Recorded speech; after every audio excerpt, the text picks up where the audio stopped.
अस्सलाम वालेकुम नाज़रीन, मैं हूं आपका मेज़बान सैयद शहरियार आसिम। आप लोग देख रहे हैं आज न्यूज़ की खुसूसी ट्रांसमिशन। आईसीसी वर्ल्ड T20 कुछ क्रिकेट हो जाएगा क्योंकि पाकिस्तान जो है वो अब बाहर हो चुका है, लेकिन ज़ाहिर है वर्ल्ड कप अभी जारी है। बहुत सारी खबरें हमारे पास पाकिस्तान से रिलेटेड भी आ रही हैं और दूसरे ममालिक से रिलेटेड भी आ रही हैं। आज अगर हम मैच देखते हैं तो USA और साउथ अफ्रीका के दरमियान मैच हुआ और साउथ अफ्रीका ने 194 रन स्कोर किए 4 खिलाड़ियों के नुकसान पे, और USA ने अच्छी बैटिंग का मुजाहरा किया। गो के मैच हार गए लेकिन 176 रन स्कोर किए 6 खिलाड़ियों के नुकसान पे। ये तो रहा आज अगर हम बात करते हैं USA और साउथ अफ्रीका की। लेकिन अगर हम एक मैच के बारे में बात करें, वो हुआ वेस्ट इंडीज़ और इसके दरमियान, अफगानिस्तान के दरमियान। वेस्ट इंडीज़ और अफगानिस्तान के दरमियान जो मैच हुआ बड़ा इंपॉर्टेंट था क्योंकि जो ट्रॉट हैं उन्होंने बड़े बड़े अल्फाज बोले थे और अफगानिस्तान का गुरूर जो है वो खाक में मिल गया। ट्रॉट का ये कहना था कि ये जो अभी हमने खेला ही क्या है, अभी तो हम जीतेंगे। लेकिन वेस्ट इंडीज़ ने उन्हें बता दिया कि भाई अभी अफगानिस्तान को शदीद मेहनत की ज़रूरत है, अभी बहुत इंप्रूवमेंट की ज़रूरत है। भाई अभी तुम लोग ज़ाहिर नई नेशन हो, अभी नए नए क्रिकेट में आए हो, ठीक है आए हो, जोश दिखा रहे हो, लेकिन अभी बहुत ज़रूरत है। जो ट्रॉट की जो बात थी वो गुरूर वाली थी, वो खाक में मिल गया। एमन, क्या कहेंगी आप वेस्ट इंडीज़ और अफगानिस्तान के मैच के हवाले से? 218 रन स्कोर किए वेस्ट इंडीज़ ने 5 खिलाड़ियों के नुकसान पर, और 114 पर पूरी अफगानिस्तान टीम को बेटा बोला कि बेटा बोरा घर चले जाओ। देखें, वेस्ट इंडीज़ से जिस चीज़ से डर लग रहा था वही हुआ, क्योंकि देखें एक तो उनका होम ग्राउंड है और उसके बाद जब उनके प्लेयर्स फॉर्म में आ जाते हैं तो वो बिल्कुल जारहाना खेलना शुरू कर देते हैं, और अगर उनकी हिट्स लगना शुरू हो जाएं तो वो बहुत ही आउट क्लास हो जाते हैं। जिस तरह से पूरन ने बैटिंग की, 40 बॉल्स पे 93 रन स्कोर किए, 98। और मज़े की बात ये कि इतने ज़बरदस्त स्पिनर्स जिनको हम बहुत ज़्यादा हाई रेट कर रहे थे अफगानिस्तान की टीम में, राशिद खान मौजूद थे, उनके फास्ट बॉलर फारूकी, उनको इतने ज़बरदस्त, और फिर एक बॉलर ने 36 रन भी दिए, अजमतुल्लाह ने। वो थोड़े वेवर्ड नज़र आए, आई डोंट नो कि उनको क्या हुआ था ऐसा प्रॉब्लम, क्योंकि ना वहाँ पे कोई इतनी विंडी कंडीशन थी ना ओवरकास्ट कंडीशन थी, बट ओवरऑल इतना अच्छा एफर्ट नहीं रही अफगानिस्तान की तरफ से। लेकिन वेस्ट इंडीज़ ने उनको इतना अपसेट कर दिया है कि अब इस टूर्नामेंट में ऐसा लग रहा है कि उनका कमबैक होना मुश्किल हो जाएगा, और उनका जो नेक्स्ट मैच है वो इंडिया के अगेंस्ट है, तो बिल्कुल ही बैकफुट पे चले गए अफगानिस्तान की टीम।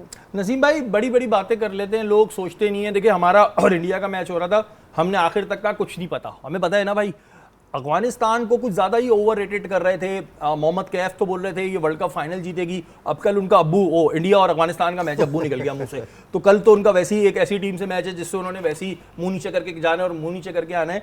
क्या कहेंगे आप, ये जो वेस्ट इंडीज़ ने इतनी गंदी डिफीट दी अफगानिस्तान को, बड़ा अफसोस हुआ। देखिए जिस तरीके से अफगानिस्तान की टीम रिदम में दिखाई दे रही थी, उनको तो आप कहते हैं ना आसमान से उठा के ज़मीन पे पटखा है, फेंका भी नहीं है, बहुत गंदा पटखा, जिस अंदाज से पटखा है उन्होंने। उनकी बैटिंग पूरी तरीके से फ्लॉप, उनकी बॉलिंग अगर आप देखेंगे तो फिर Rashid Khan 45 run in 4 overs. Rashid Khan दुनिया का नंबर 1 स्पिनर जो है वो इतना एक्सपेंसिव साबित हुआ। Fazalullah Farooqi leading wicket taker in this world T20, और उसके अंदर वो 3 ओवर में 38 रन दे रहे हैं 12.66 की एवरेज से। अजमतुल्लाह उमर जई तो ऐसा लग रहा है शादाब खान बन गए, वो बॉलिंग में अगर उनसे परफॉर्म नहीं हो रहा तो ऐसा लग रहा है वो बहुत ही राशिद के करीब है, वो 4 नंबर पे बैटिंग करने के लिए आ गए। अजमतुल्लाह उमर जई आपने अपनी बैटिंग नीचे लेके चले गए, नजीबुल्लाह जरदान, मोहम्मद नबी उनके लिए, उमर जई ने 23 रन स्कोर किए। लेकिन कहने का मकसद ये कि अफगानिस्तान जिस प्लानिंग के साथ चल रहा है वो एकदम से जो देखिए कलई खोली है। आपकी हकीकत क्या है, ये वेस्ट इंडीज़ ने आपको बता दिया, काफ़ी हद तक बताया, बहुत हद तक एक्सपोज किया है कि देखिए आप बहुत बड़ी बड़ी बातें ना करें।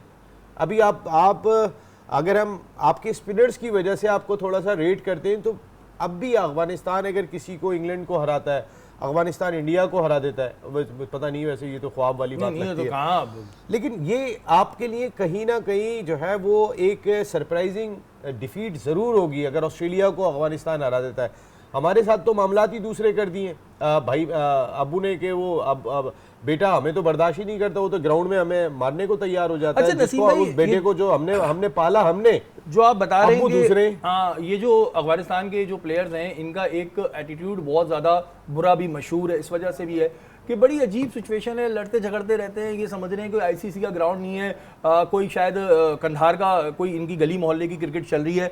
नवीन जो हर किसी से लड़ता रहता है, मुझे लग रहा है किसी दिन पिट भी जाएगा किसी से, बहुत तबीयत से इसकी पिटाई लगेगी किसी दिन, मुझे लग रहा है। नवीन ने भी पूरन से बदतमीजी की, बाद में पूरन ने क्रिकेट में तो उसे बहुत धोया, बहुत शॉट्स मारे, लेकिन नवीन को एकदम पता नहीं क्या हो जाता है कि वो भूल जाते हैं भाई मैं इंटरनेशनल स्टेडियम में खड़ा हूँ, मैं कंधार के किसी ग्राउंड में नहीं खड़ा कि मैं अपनी मर्जी से शुरू हो जाऊंगा, विकेट उठा के मारना शुरू कर दूंगा। देखिए अगर नवीन खुद को पैट कमिंस समझना शुरू हो गए, या जोश हेजलवुड समझना शुरू हो गए, या फिर नसीम शाह समझना शुरू हो गए, मैं राइट आर्म बॉलर की बात कर रहा हूँ, तो अभी आप वहाँ नहीं है, अभी एक गैप है आप में और उसमें दरमियान में। वो तो आप शुक्र अदा करें कि आपको आईपीएल खेलने का मौका इसलिए मिलता है कि आप तो बेटे हैं, तो आपको आपके 7-8 प्लेयर चले जाते हैं आईपीएल खेलने के लिए। और छोटी लीग के अंदर अगर नवीन जाते हैं तो समझ में आता है, नवीन जितने पैसों में आईपीएल में बिक रहे होते हैं, इसका मकसद है कि वो एक होता है ना कि यार ये मेरा बच्चे को बढ़ा दो, अपना बच्चा है, जॉब पे रख रहा हूँ ना, रिश्तेदार है यार, इसकी तनख्वाह ज्यादा होगी, इसको बढ़ा दो यार, समझा करो यार, ये अपना जानने वाला है। तो ऐसा उनके साथ अमल होता हुआ दिखाई देता है। किसी अपने दिमाग को ख़राब ना करें। आप 4 ओवर में 41 रन 10.25 किए औसत से दे रहे हैं इस मैच के अंदर, और एक बहुत बड़ा धचका लगा है अफगानिस्तान क्रिकेट को, क्योंकि वो अगर एक मैच भी जीत जाते हैं तो आसमान पे चले जाते हैं, और इस दफा तो उनकी परफॉर्मेंस वो अपने ग्रुप में टॉप करके गए। अच्छा नसीम भाई, मैंने ये देखा है कि आईपीएल में ये जितना बिकते हैं, जितना महंगे बिकते हैं, तो लगता है अपने आप को जिंदगी भर के लिए बेच दिया, किराए पे दे दिया इन्होंने इंडिया के हाथों। अब कल इंडिया से इनका मैच है, क्या बॉडी लैंग्वेज होगी? नवीन को आएगा गुस्सा, विराट कोहली को आंखें दिखाएगा या धक्का देगा, कुछ ऐसा होगा कल? ये अपनी उस एनर्जी के साथ नजर आएंगे? देखिए आपने देखा होगा एक मरतबा ऐसा हुआ था कि शाहीन शाह अफरीदी ने शाहिद अफरीदी को आउट कर दिया था, हाँ, वो फिर और यूं ही हो उसके बाद सेलिब्रेट नहीं किया था, वो ऐसे करके चले गए थे। रिश्ता नहीं हुआ तो अगर वो आउट कर देंगे तो उनका यही हाल होगा।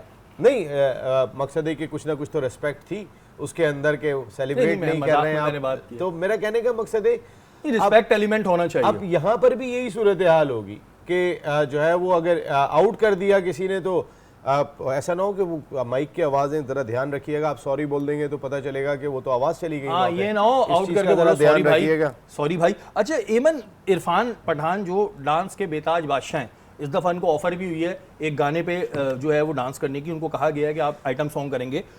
ये बताएं कि वो क्या खुश होंगे इंडिया की डिफीट पे अब डांस करेंगे या अफगानिस्तान की डिफीट पे डांस करेंगे? क्योंकि अब उनका डांस जो है ना वो बड़ा खटाई में पड़ गया है। मैं बहुत परेशान हूं कि उनका चांस ना निकल जाए जो उनको आइटम सॉन्ग ऑफर हुआ है।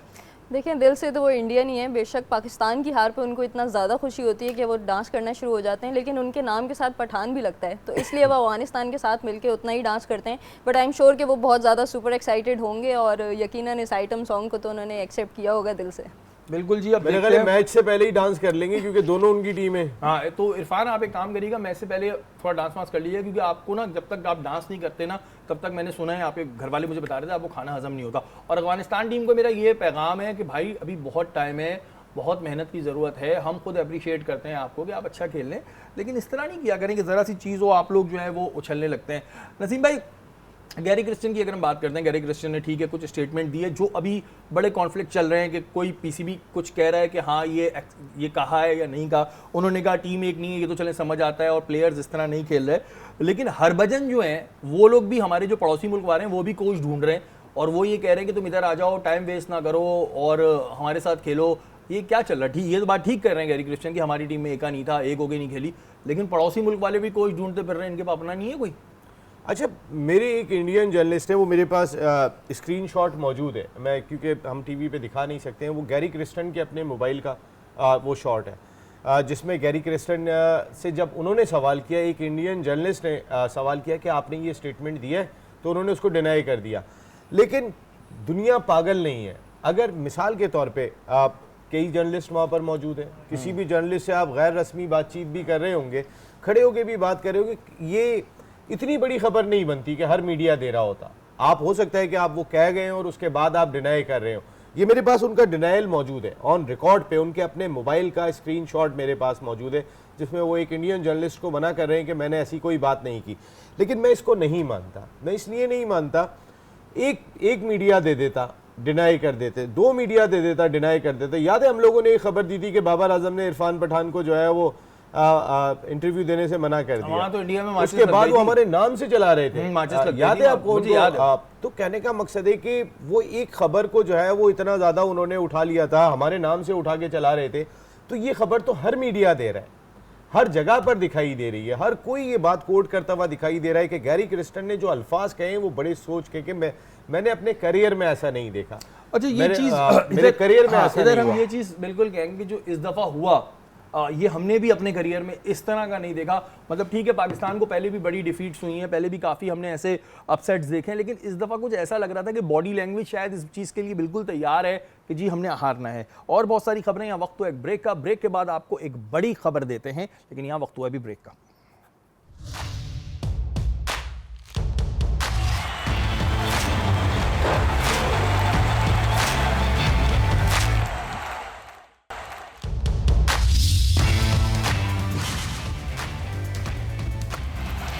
वेलकम बैक नाज़रीन, आप लोग देख रहे हैं आज न्यूज़ की खुसूसी ट्रांसमिशन। और ब्रेक पे जाने से पहले मैंने आपसे कहा था कि एक बड़ी खबर मैं आपके साथ शेयर करूंगा।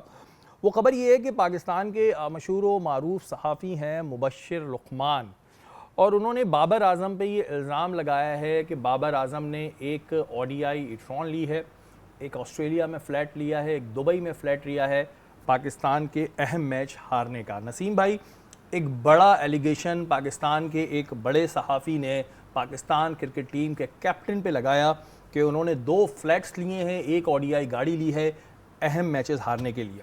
क्या देखिए, मेरे ख्याल इस चीज़ की तहकीकात ज़रूर होनी चाहिए, और जो बात वो कह रहे हैं कि पाकिस्तान के मैचेस हारने के एवज़ उन्होंने लिए, देखें ये बहुत बड़ा पॉइंट है कि पाकिस्तान क्या वो जानबूझ के हार रहे थे मैचेस बाबर आजम, अगर मुबश्शिर लुक़मान कह रहे हैं। और ये मुबश्शिर लुक़मान ने बहुत बड़ी बात की है। पहले तो मैं कहता हूँ कि मुबश्शिर लुक़मान साहब, अगर आप इतनी बड़ी बात कह रहे हैं, ये कोई छोटी बात नहीं है, बहुत बड़ा इल्ज़ाम है, बहुत बड़ा।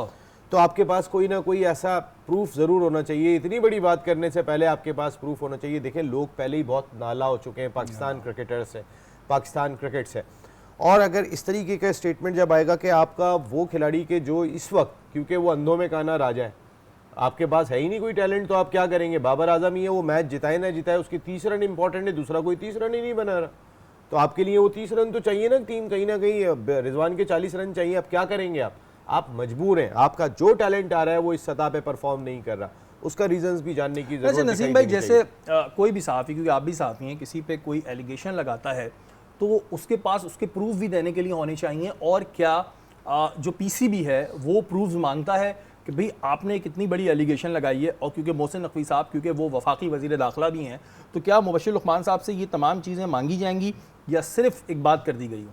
देखिए, पाकिस्तान क्रिकेट बोर्ड ऐसा लग रहा है कोई ना कोई एक्शन लेने का प्लान कर रहा है। मैं आपको एक बात बताऊं, जो खबरें आ रही हैं उसमें, क्योंकि मोहसिन नकवी जहां पहुंचे वहां पर वो टीम मज़े से हार रही है, उनको ये भी एहसास नहीं है कि आपके चेयरमैन या क्रिकेट बोर्ड के बड़े आके खुद भी बैठे हुए।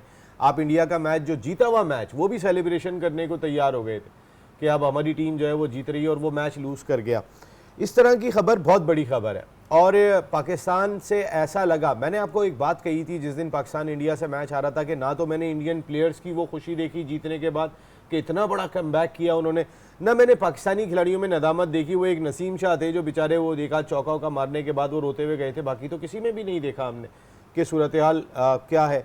तो अगर मुबश्शिर लुक़मान ये बात कह रहे हैं तो ज़ाहिर है उनके पीछे कोई ना कई चीज़ें हमने यहाँ बैठ के खबरें दी हैं कि भाई वहाँ पे क्या हुआ था, वहाँ कौन करोड़ों की गाड़ी का तो हमने भी जिक्र किया था कि भाई इसकी वो होनी चाहिए की कंपनी के बुक, लेकिन ये दो कारें हमने भी बताया। ये एक बहुत बड़ा एलिगेशन है जो पाकिस्तान के एक बड़े नॉन सहाफ़ी ने लगाया है। ऐसा नहीं है कि वो भी कोई हवा में बात करते हैं, लेकिन इसकी अब तहकीकात जरूर होनी चाहिए। मोहसिन नकवी साहब से बड़ा तहकीकाती इदारा तो इस मुल्क में है ही नहीं। नहीं कि भाई आप वफाकी वजीर दाखिला भी, तो आप इसकी तहकीकात तो जरूर कराएं। वहीं एक और अफसोस भी हमें हो रहा है कि एमन चलें, ये तो एक मुबश्शिर लुक़मान ने इल्ज़ाम लगा दिया, ठीक है, अभी उसके ऊपर तो अभी हम बात नहीं कर सकते कि अभी तो बात कही है, प्रूफ्स आएंगे तब हम उस पर बात करेंगे। लेकिन इतनी बड़ी डिफीट के बाद पाकिस्तान क्रिकेट टीम जो है वो अपने घूमने फिरने में लगी हुई है। मैंने सुना बाबर डिज्नी जा रहे हैं, कुछ ऐसी भी खबरें आ रही हैं। अगर हम मैथ्यू को देखते हैं, उन्होंने आके कौम से माफ़ी मांगी। अगर हम न्यूजीलैंड की टीम को देखते हैं, उन्होंने आके कौम से माफ़ी मांगी। लेकिन हमारे प्लेयर्स जो हैं वो कोई घूमने निकल गया, कोई कुछ करने निकल गया, मतलब उन्हें इस बात का दुख नहीं है, एहसास नहीं है कि पाकिस्तानी कौम के साथ क्या हुआ है। देखिए, तरीक़ेकार तो यही होता है कि जब आपका कोई बड़ा इवेंट ख़त्म होता है तो उसके बाद जब आप पाकिस्तान आते हैं तो सबसे पहले कैप्टन आके पाकिस्तान में प्रेस कॉन्फ्रेंस करता है, तमाम सहाफ़ियों को जवाब देता है कि क्या इश्यूज़ थे, जो भी कंसर्न थे, अपॉलोजी बनती भी है जिस तरह की हमारी डिफीट हुई। रहा सवाल घूमने फिरने जाने का, तो वाकई थोड़ा सा एहसास कम लग रहा है इस दफ़ा हमारे प्लेयर्स के अंदर। इतनी शर्मिंदगी की बात है, हम बहुत सारे इंसिडेंट्स भी देख रहे हैं। I am very sad about कि जो हारिस रऊफ़ के साथ हुआ, बट आई स्टिल फील कि आपको उसके पीछे नहीं जाना चाहिए। लाइक आप क्या करेंगे, जाके मारेंगे, फिजिकल अब्यूज़ करेंगे, इससे आप ही बदनाम होंगे। किसी को, फैंस को भी इतना राइट नहीं बनता कि वो उनकी फैमिलीज़ को इस तरह से टॉर्चर करें या उनके बारे में कोई बात करें, लेकिन हमारी तरफ से भी जो रिएक्शन आया था वो इतना अच्छा नहीं था। अच्छा, उसको वो भी देखना जो चाहिए। हारिस रऊफ वाली बात थी वो ज़रूर जो फ़ैन है, क्योंकि मैं भी एक अरसे से क्राइम शो कर रहा हूँ, उसने कोई ऐसी बात ज़रूर कही थी जो बंदे की बर्दाश्त से बाहर हो। लेकिन ज़ाहिर एज अ प्लेयर आपको अपने पे कंट्रोल रखना चाहिए, लेकिन कभी कभी कुछ बातें होती हैं जो नसीम भाई हमारी बर्दाश्त से बाहर हो जाती हैं। हमारे यहाँ भी एक बड़ा गंदा ट्रेंड निकल आया है, लेकिन यहाँ पर वही हम बात करेंगे कि अगर न्यूजीलैंड के कैप्टन थे, उन्होंने जाके इस्तीफ़ा दे दिया अपनी कैप्टनसी से, उन्होंने अपने सेंट्रल कॉन्ट्रैक्ट को ख़त्म कर दिया। हमारे बाबर आज भी ये कह रहे हैं कि मैं कप्तानी के लिए देखता हूँ। ये चीज़ें हम लोगों को फिर ये एहसास दिला रही है ना, फिर एक फ़ैन का भी गुस्सा है। फ़ैन भी एक इंसान है, वो भी पाकिस्तान से मोहब्बत करता है। गो के हम हारिस रऊफ वाली बात को ये कहते हैं कि गलत किया था, फैमिली के साथ नहीं करना चाहिए, लेकिन इन प्लेयर्स को भी अपने एटीट्यूड को सही करना चाहिए ना, कि एक जगह न्यूजीलैंड का कप्तान जाके वो इस्तीफा दे रहा है, बाबर घूमने निकल गए। हाँ, ये देखें ना, बाबर आजम से जब ये सवाल किया गया प्रेस कॉन्फ्रेंस के अंदर, वो जब लास्ट प्रेस कॉन्फ्रेंस में थे, जब उनसे ये पूछा गया तो बाबर आजम जो है वो कि आप कप्तानी कंटिन्यू करेंगे, उन्होंने कहा मैं क्यों कप्तानी छोड़ूंगा, ये तो पाकिस्तान क्रिकेट बोर्ड ने मुझे कप्तान लगाया है, वही फैसला करेंगे इस चीज़ का क्या करना है। लेकिन अब बाबर आजम बेचारा क्या करे, बाबर आजम के अब्बू वहाँ पर हैं, बाबर आजम की अम्मी वहाँ पर है, बाबर आजम का भाई वहाँ पर है, उनकी पूरी फैमिली वहाँ पर है, तो घूमने तो जाएंगे वो। हाँ, अब कैसे, अब आप मुझे बताएं ना कि घूमने भी नहीं जाएंगे वो, उनके इतने फैमिली पूरी गई हुई है, तो फिर क्या वो सीधे पाकिस्तान आ जाएंगे। लेकिन बाबर आजम उस प्रेस कॉन्फ्रेंस के अंदर एक बात कहते हुए दिखाई दिए कि मैं अकेला कसूरवार नहीं हूं, 15 खिलाड़ी कसूरवार। उन्होंने ये एक बच्चों वाली बात करी कि ठीक है मैं जिम्मेदारी ले रहा हूं, लेकिन बाकी लोग भी लें। तो ये तो वही बात हो गया कि सर ठीक है मेरे नंबर तो कम आए, लेकिन क्लास में और बच्चे भी तो फेल हुए, मॉनिटर खड़ो के बोले बात नहीं। बात ये हो रही है कि ये इशारा किस जानिब कर रहे हैं, आपको पता है ये इशारा क्या है? ये इशारा ये हो रहा है कि मुझे टीम के खिलाड़ियों ने सपोर्ट नहीं किया। तो आपको लगाया किसने था? जिसने आपको लगाया था, हम तो उसी दिन से कह रहे हैं ये बहुत बड़ी गलती कर दी है आपने कि आपने वो कप्तानी कबूल करने के बाद अपने पैरों पे खुद ही कुल्हाड़ी मारी थी। और बाबर आजम आज एक प्लेयर की हैसियत से खेल के आता और यही रिजल्ट आता, वो अपने अब्बू के साथ अम्मी के साथ घूम रहे होते, किसी को कोई परवाह नहीं थी। इसलिए परवाह है कि वो पाकिस्तान क्रिकेट टीम के कैप्टन है। हमने उस दिन भी बता दिया था कि लेमोजीन कंपनी है जिसकी 2 गाड़ियां बुक हुई हैं, उनमें 2 खिलाड़ियों ने, आयरलैंड का मैच खत्म होगा और ऑरलैंडो एक जगह है जो 4 घंटे की ड्राइव पर है, वहां पे डिज्नीलैंड है, वहां पर उनके जाने का प्लान है। तो फैमिलीज गई हुई है तो वो जाएंगी भाई। हारिस, अगर आपका इतनी खराब परफॉर्मेंस थी तो आप कम से कम अपनी फैमिलीज को की सिक्योरिटी के साथ तो लेके निकलो। एक थोड़ा सा तो एहसास आप भी करो, लोगों का दिल दुखा है। नसीम भाई के 4-4 गनमैन चलेंगे नहीं, लेकिन मैं एक बात ये कह रहा हूँ, देखें आप अगर फैमिलीज के साथ वहाँ गए हुए थे, लोगों को तकलीफ इसी बात की थी कि भाई आप यहाँ पे कौन सा कोई हनीमून पीरियड गुजारने के लिए आए हुए हो? कहाँ पर आए हुए हो भाई? वर्ल्ड T20 हो रहा है ये, यहाँ पे पूरी कौम एक जाके, जैसे आपने बताया विलियमसन माफ़ी मांग रहे हैं, वहाँ पे मैथ्यूज जाके जो है वो रोते हुए दिखाई दे रहे हैं। हमारे खिलाड़ी इंजॉय कर रहे हैं, मज़े कर रहे हैं, घूम रहे हैं, फिर रहे हैं। तो फिर मुबशिर लुकमान जैसी खबरें आएंगी आपके लिए, इसलिए कि आपसे नजर आ रहा है कि आपको कोई मसला ही नहीं है, कोई परवाह नहीं है। आपने क्या किया? आपने सबसे बड़ी तबाही पाकिस्तान क्रिकेट की ये की, 16 से 20 खिलाड़ियों के गिर तक पाकिस्तान क्रिकेट को महदूद कर दिया। अब तो बाबर ने भी खेलना है, रिजवान ने भी खेलना है, लेकिन जो वो प्लान पहले बना रहे थे वो प्लान पिछले वर्ल्ड कप में खत्म हो गया, वो ग्रुप टूट गया। लेकिन हमारे अहमकों की जन्नत में रहने वाले लोगों ने एक मरतबा फिर बाबर को कप्तान बना दिया। भाई आप कोई न्यूट्रल ऑप्शन भी देख लेते, अगर अम्माद आ गए थे टीम में तो अम्माद को बना देते, जरूरी नहीं था कि आप रिजवान या शाहीन या बाबर में से किसी को कप्तान बनाते, आप अम्माद को कप्तान बना के भेज देते। कहीं तो कुछ आपके फैसलों से ये चीज़ नज़र आती। देखिए ना, मोहसिन नकवी साहब आते हैं तो पहला खिताब जिस वक्त करते हैं वो अपनी टीम के साथ तो कहते हैं ग्रुपिंग में बर्दाश्त नहीं करूँगा। तो सर ग्रुपिंग तो आपकी वजह से फिर हो गई। आपने उस ग्रुपिंग में, जो ग्रुपिंग शायद थोड़ी बहुत थम जाती, इनकी ताल्लुकात बन जाते, यार ना मैं कप्तान हूँ ना तुम कप्तान हो ना तुम कप्तान हो, उनकी दोस्ती जो है वो दोबारा हो सकता है अपनी ट्रैक पे आती जो ताल्लुकात। लेकिन एक को कप्तान हटा के आपने उन्हीं में से 3 में से दूसरे को कप्तान लगा दिया एक मरतबा फिर, तो आपने तो और उसको तकवीयत दी। उसके पीछे क्या रीजन थे, इसकी भी तहकीकात होनी चाहिए कि क्यों लगाया। वहाब रियाज साहब के कहने पे आपने मोहसिन साहब लगाया। नसीम भाई, इतनी चीजें इस वर्ल्ड कप में हम देख रहे हैं कि अब तहकीकात करें भी तो किस किस चीज पे करें, या तो हम ये तक गए। और तहकीकात का अमल तो हम जब भी मैं ये सीजन कर रहा होता हूँ क्रिकेट का, तो कोई ना कोई एक शोशा, 2 शोशे, 3 शोशे ऐसे आते हैं जिस पे कहा जाता है तहकीकात होगी, फिर अगला इवेंट आ जाता है। अभी 2026 में अगला इवेंट आ जाएगा, तब भी हम ये कहते हैं कि तहकीकात चल रही है। लेकिन वीरेंद्र सहवाग ने एक बात कह दी कि बाबर की तो जगह ही नहीं बनती T20 में। मतलब भारतीय खिलाड़ी वीरेंद्र सहवाग ये बात बोल रहे हैं कि बाबर की जगह T20 में नहीं बनती।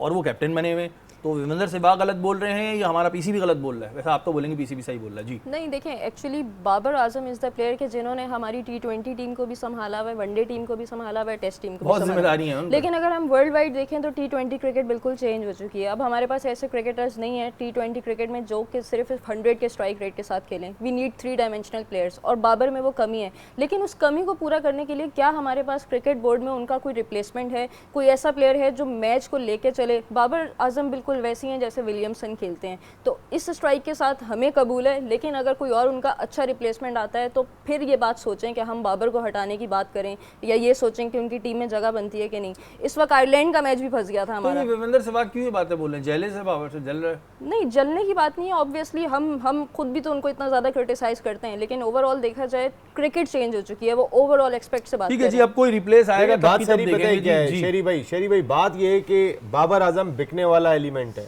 विराट कोहली बिकने वाला एलिमेंट है। रिजवान के बारे में क्यों बात नहीं की भाई आपने? रिजवान और बाबर के स्ट्राइक रेट में क्या फर्क है? आप रिजवान अच्छा, के आप बारे कह में रहे हैं नहीं जो बोले। जो बिकने से जरा क्लियर कर दे, लोग गलत समझ जाते हैं। बिकने से मुराद ये नहीं वो ये मुबशिर भाई वाला हाँ, बिकना वो नहीं कह समझेंगे, रहा हूं वो मैं। वैसे बिक रहे हैं। मैं बिकने की बात ये कर रहा हूँ कि सोशल मीडिया पे जो एलिमेंट बिकता है वो विराट कोहली बिकता है, वो बाबर आजम बिकता है, इसीलिए उनके बारे में बात की अच्छा, जाती है। नाम They are technically नाम sound की players. बात हो रही है क्योंकि कोई गलत ना ले ले, इस वजह से मैंने क्लियर किया। वक्त तो एक ब्रेक का, ब्रेक के बाद एक और बड़ी इंटरेस्टिंग खबर आपके साथ शेयर करेंगे।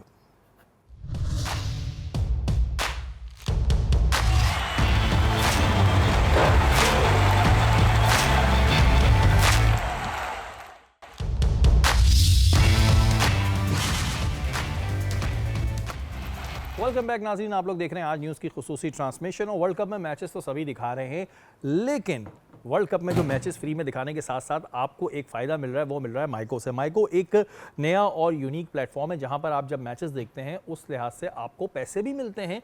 जितना आपका वॉच टाइम ज़्यादा होगा उतने ही आपको पैसा कमाने का मौका ज़्यादा मिलेगा। आपको माइको की ऐप जो है डाउनलोड करनी है और जितना देर आप देखेंगे उतने आप पैसे कमाएंगे। अच्छा, ये पैसे आप कहाँ से निकलवा सकते हैं? ये पैसे आप सिम पैसा के जरिए, जैस कैश, ईजी पैसा या अपने किसी भी बैंक अकाउंट से ये पैसे आप निकलवा सकते हैं। माइको पर वर्ल्ड कप के मैचेस दिखाने के अलावा वहाँ पर मौजूद हैं मूवीज़, फिल्म, डॉक्यूमेंट्रीज़ और जो इन्फ्लुएंसर हैं उनके कंटेंट सब अवेलेबल हैं। तो आप जितना देखेंगे उतने आपके कमाने के मौके ज़्यादा बढ़ते जाएंगे। Down the Myco app now, देखते जाओ, कमाते जाओ और माइको लगाओ। ब्रेक से पहले मैंने कहा था कि एक और ख़बर जो है हम आपसे शेयर करेंगे। जैसे कि एक सहाफ़ी मुबशिर लुक़मान है, उन्होंने एक इल्ज़ाम बाबर पे लगाया। वहीं एक सहाफ़ी है इमरान रियाज़। इमरान रियाज़ साहब ने ये स्टेटमेंट दी है कि शाहीन शाह आफरीदी एक अच्छा खिलाड़ी है, अच्छा बॉलर है, अच्छे 6 विकेट भी लगाता है, लेकिन वो शाहिद आफरीदी से दूर रहें, उनसे मशवरे ना लें। नसीम भाई, क्या वजह है कि अब सहाफ़ी जो हैं, ज़ाहिर एक जगह भी हमने मुबशिर लुक़मान को डिस्कस किया, दूसरी जगह इमरान रियाज़ कह रहे हैं कि जी शाहिद आफरीदी से शाहीन शाह आफरीदी दूर लें, इनसे मशवरे ना लें। देखिए, इमरान रियाज़ ख़ान सहाफ़ी, सीनियर सहाफ़ी हैं, बहुत काबिल एहतराम सहाफ़ी हैं। अगर वो राय दे रहे हैं तो ये उनकी राय की हद तक ही मैं इसको समझूंगा। इस लिहाज से समझूंगा कि इमरान रियाज़ ख़ान साहब जिस पॉलिटिकल पार्टी को सपोर्ट करते रहे थे, शाहिद खान आफरीदी उनके साथ ज़्यादा आके खड़े नहीं हुए थे। ये हम सब जानते हैं। वो आज भी होते हैं तो जिनके साथ खड़े होते हैं वो सब नज़र आ रहा होता है। तो इमरान रियाज़ ख़ान को फिर उन्होंने रिप्लाई भी किया, जवाब भी दिया। और वो देखिए, शाहिद खान आफरीदी को जितना मैं जानता हूँ, जितना मैंने शाहिद खान आफरीदी के साथ टाइम गुजारा है, शाहिद खान आफरीदी के अपने झमेले लाइफ के इतने हैं जो ख़ास तौर पे उनकी शाहिद खान आफरीदी फाउंडेशन के सिलसिले में सियासत वो जानते होंगे, इसमें कोई शुबा नहीं है। इतना साल वो 90s के क्रिकेटर्स के साथ रहे तो उनको नहीं पता होगा, लेकिन मुझे इतना पता है कि शाहिद खान आफरीदी पाकिस्तान के साथ फेयर है। मैं बिल्कुल वसूख से आपको ये बात ठीक कह है सकता हूं। नसीम भाई, आपकी ये बात यहाँ पर हम रोकते हैं कि ठीक है जी, शाहिद खान आफरीदी साहब पाकिस्तान के साथ फेयर है, सब कुछ है, लेकिन शाहिद खान आफरीदी के ये स्टेटमेंट बहुत से सोशल मीडिया के जो सार्फिन हैं वो उस पर बात कर रहे हैं कि जैसे वो बाबर को कह रहे हैं कि जी बाबर में लीडरशिप नहीं है, वो कैप्टन नहीं है। तो क्या फिर उनका इशारा शाहीन शाह आफरीदी की तरफ है? क्या वो लीडर हैं? शाहीन शाह आफरीदी में भी कोई खुसूसियत नहीं है। वहीं सोशल मीडिया के सार्फिन ये भी कह रहे हैं और कुछ तजिया निगार भी ये बात कह रहे हैं कि शाहीन शाह आफरीदी पहले टीम में बहुत अच्छे चल रहे थे, बाबर के साथ बिल्कुल नीचे दोस्ती यारी सब बराबर थी। जब से शाहिद खान अफरीदी की एंट्री हुई उनका एटीट्यूड चेंज हुआ, वहां से ये जो है फसाद डली के जी कैप्टन बनना है, कैप्टन नहीं बनना। तो अभी शाहिद खान अफरीदी के पास कोई क्रिकेट टीम का ओहदा नहीं है, तो वो इस तरह के क्यों मैसेजेस दे रहे हैं, क्यों वो अपने आप को शाहीन शाह अफरीदी का मैनेजर शो कर रहे हैं? देखिए, एक बड़ा स्टेक होल्डर है शाहिद खान अफरीदी पाकिस्तान क्रिकेट का, सारी दुनिया में। वो इंटरनेशनल क्रिकेट काउंसिल का जो वर्ल्ड T20 हो रहा है उसका ब्रांड एम्बेसडर है, उसकी बड़ी खिदमत है। आपने जो एक वाहिद वर्ल्ड T20 जीता है, उसके सेमीफाइनल का मैन ऑफ द मैच भी वो है, फाइनल का मैन ऑफ द मैच भी वो है। वो जब ग्राउंड में खड़ा होता था, मुझे तो शाहीन शाह अफरीदी की वो बॉडी लैंग्वेज दिखाई नहीं देती जो शाहिद खान अफरीदी की आज भी खड़ा होता है तो दिखाई देती है। जो चीज़ हम मिसिंग है, हमारा एलिमेंट है, हमने उसको ज़्यादा बात करनी चाहिए। अगर देखिए, एक वक्त में आप मुझे साइड में कर दें कि शाहिद खान अफरीदी का दामाद है, शाहिद खान अफरीदी का दामाद है शाहीन शाह अफरीदी, ज़रा एक लम्हे में इस बात को जहन से हटा दें। हम नहीं कह रहे थे कि शाहीन शाह अफरीदी को आपने गलत टाइम पे हटाया, आप एक सीरीज़ के लिए आपने लगा दिया, ये हम नहीं कह रहे थे। अगर ये शाहिद खान अफरीदी का, अगर ये वाली बात तो उसने कही भी नहीं, लेकिन अगर लाला ये बात कर दें तो फिर तो हो जाएगा, देखें अपने दामाद के लिए बोल रहे हैं। शाहिद ने तो जब शाहीन को कप्तान बनाया था तो शाहिद के तो समझदारी वाले स्टेटमेंट आते हैं, उन्होंने तो स्टेटमेंट दिया था कि मैं चाहता ही नहीं हूं कि शाहीन को कप्तान बनाया तो जाए। फिर अब इतना क्यों नसीम भाई वो कप्तान बाबर की कैप्टनशिप को हम सब क्रिटिसाइज कर रहे हैं, लेकिन ये बात इधर फिर 100% होनी चाहिए कि शाहीन भी किसी तौर पे कैप्टन बनने के काबिल नहीं है। 0% शाहीन काबिल है कैप्टन बनने के। मैंने आपको सबसे पहले बोला है, शाहीन शाह अफरीदी, रिजवान और बाबर में से तीनों को कप्तान नहीं होना चाहिए कि आपकी पॉलिटिक्स ने पाकिस्तान क्रिकेट को लाके कहां खड़ा किया है। और मैं आपको एक सच्चाई से बात बताऊं, शाहिद के पास टाइम नहीं है। शाहिद जैसे लोग आपकी टीम के मेंटोर होने चाहिए कि जो तगड़े हों, जिनको पता हो कि हिटिंग कैसे की जाती है, जो इंडिया के खिलाफ भी ऐसे करके खड़े होते हो। आपके लिए इन लोगों की जरूरत है, और मेंटोर उस सूरत में उन्हें होना चाहिए जब शाहीन शाह अफरीदी किसी सूरत में भी कप्तान ना हो। बिल्कुल जी, ये उसी सूरत में होना चाहिए। ये चीजें इस वजह से क्लियर करने की होती हैं क्योंकि ज़ाहिर है लोगों के अलग अलग कमेंट्स आ रहे होते हैं। शाहिद खान अफरीदी की बिल्कुल जो पाकिस्तान के लिए खिदमात हैं वो किसी से ढकी छुपी नहीं है। ये स्टेटमेंट भी ज़ाहिर है इमरान रियाज साहब की तरफ से आया, लेकिन जो सवाल हम सार्फिन के जानिब से सुन रहे होते हैं उन्हें हम पूछना ज़रूरी समझते हैं। पाकिस्तान में अभी बांग्लादेश के साथ जो है वो टेस्ट मैचेज़ हैं, 2 टेस्ट मैचेज़ हैं, जिसमें कहा जा रहा है कि जी ये जो अपने बाबर है, उसके अलावा रिजवान है, शाहीन है, इन्हें रेस्ट देने का इम्कान है। ज़राए का कहना है कि जी अब जो टीमों पे गौर होना शुरू हो गया है, जो कोच हैं और जो कैप्टन हैं शान मसूद, वो टीम पे गौर कर रहे हैं। उसमें जो नाम हमारे सामने आए हैं उसमें यह है कि रिजवान भी नहीं होंगे, बल्कि मीर हमज़ा हैं, रऊफ़ शहजाद रऊफ़ है और ये अपना नसीम शाह हैं। इन लोगों के नाम ज़्यादातर शामिल है। बैटिंग में अगर हम देखें तो सऊद शकील, अब्दुल्ला, सलमान आगा, इनके नाम सामने आ रहे हैं। एमन क्या कहेंगी आप, ये स्क्वाड बनने जा रहा है जो 2 मैसेज होंगे हमारे बांग्लादेश से? बड़ी अजीब सी बात है कि हम T20 वर्ल्ड कप से आ रहे हैं और उसके बाद T20 की बेस पे आप टेस्ट मैचेस से आप बाबर और रिजवान को रेस्ट देना चाह रहे हैं। देखिए, ये टेस्ट मैचेस हमारे लिए बहुत ज़्यादा इंपॉर्टेंट है क्योंकि ये ICC चैम्पियनशिप का पार्ट है। तो उसमें अगर हमारे ये मेन प्लेयर्स नहीं खेलेंगे, अगर T20 होता तो समझ आती है कि आप इनको रेस्ट दे दें, लेकिन वो हमारा इतना मेजर फॉर्मेट है और बांग्लादेश के बाद हम फ़ॉरन इंग्लैंड के साथ खेल रहे हैं, तो हम अपने बेस्ट बैटर्स को किस तरह से रेस्ट दे सकते हैं? उनका बैकअप हमारे पास कितना भी हो, लेकिन टेस्ट क्रिकेट इस वक्त दुनिया का सबसे मुश्किल फॉर्मेट है जिसमें आपको एक्सपीरियंस चाहिए। क्या सऊद शकील के अराउंड हम सारी टीम चलाना चाहते हैं? Saud Shakeel is a wonderful player but he still need experience players alongside. अच्छा नसीम भाई, वहीं नाम सरफराज का भी है, मजबूत उम्मीदवार है कि सरफराज की वापसी भी हो रही है। आप कैसे देखते हैं बांग्लादेश के टेस्ट में सरफराज की वापसी? और शान मसूद कैप्टन है, तो क्या उन्हें कोई सपोर्ट रहेगी सरफराज के होने से? देखिए, मेरी अपनी ज़ाती राय में सरफराज को अगर आप लेकर आएँ तो कप्तान बना के लेकर आएँ, एज ए प्लेयर लेकर ना आए। आपको शान को रिप्लेस भी करना पड़ता है क्योंकि आपने अपनी टीम बनानी। और मैं अमन से मुत्तफिक नहीं हूँ कि आप टेस्ट क्रिकेट है तो भाई टेस्ट क्रिकेट में भी हमारी परफॉर्मेंस क्या है आप उठा के देखें। रिसेंट पास्ट के अंदर हम तो इन लोगों के साथ भी हार रहे हैं। जब इनके साथ भी हार रहे हैं तो फिर हम किसी ऑस्ट्रेलिया में 3-0 हार के आ रहे हैं जो हम लास्ट सीरीज़ खेले थे। अगर जब हम इनके साथ भी हार रहे हैं तो हम दूसरे को चेक क्यों ना करें? देखें, जब तक आप इनका बैकअप नहीं बनाएंगे, बाबर का, रिजवान का, शाहीन का बैकअप पीछे नहीं होगा, जब तक इनकी चौधराहट ख़त्म नहीं होगी। इस चीज़ को अंडरस्टैंड करें। आज इंडिया के पीछे बैकअप बैठा हुआ है ना, तो विराट कोहली भी सीधा खेल रहा है, रोहित शर्मा भी सीधा खेल रहा है। उन्हें पता है कि पीछे शुभमान गिल भी बैठा हुआ है, श्रेयस अय्यर भी बैठा हुआ है, ईशान किशन भी बैठा हुआ है, कि जिनकी जगह ही नहीं बन रही है टीम के अंदर। तो आपको इस बात का ध्यान रखना चाहिए कि भाई अगर उनसे नहीं हो रहा परफॉर्म, और पैगाम देना चाहिए। मैं आपको बार बार एक बात कह रहा हूं, अगर हम आज पैगाम नहीं देंगे तो फिर आप तैयार हो जाएं चैंपियंस ट्रॉफी में भी इसी रिजल्ट के लिए इनके साथ। बिल्कुल जी, चैंपियंस ट्रॉफी के भी आने वाली है, उसके अलावा और भी चीज़ें हैं और भी हमारे खबरें हैं, लेकिन हमारे प्रोग्राम का वक्त खत्म हो गया। लेकिन नसीम भाई ने ये बात सही कही है कि जी चौधराहट जो है बिला वजह की कि जी हमारे बगैर टीम चल नहीं सकती, इसे ख़त्म कराने की बहुत ज़रूरत है। और इसके अलावा हम ये भी डिस्कस करेंगे 2026 में, अगले प्रोग्राम में करेंगे, जो पाकिस्तान टीम क्वालिफाई कर गई उस पर भी हम बात करेंगे। लेकिन प्रोग्राम का वक्त जो है हमारे ख़त्म हो गया है। कल इंशाअल्लाह ताला दोबारा मुलाकात होगी। अपने मेज़बान सैयद शहरियार आसिम को इजाज़त दीजिए। पाकिस्तान जिंदाबाद।